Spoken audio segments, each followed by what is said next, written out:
Centennial back here with you. What I have is my Astro Thor 4.1 long barrel air hammer.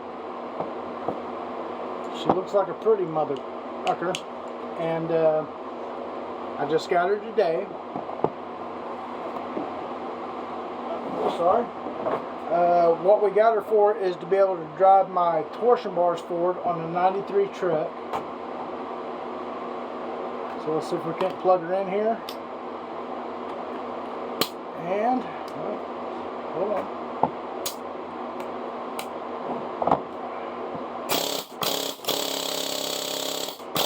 Yeah, baby. Yeah.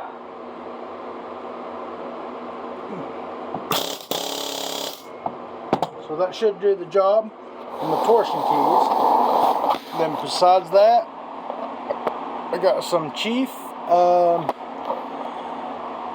5-piece pin punch set. And as you can see, there's a couple different ones that are 6 inches long, and those are going to help me punch out the torsion keys. So between the two parts,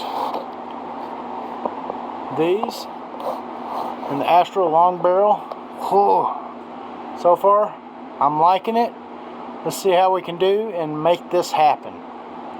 Like, subscribe, follow along. If you got any comments, leave them. Just don't be a butthead, and we'll see what we can make happen.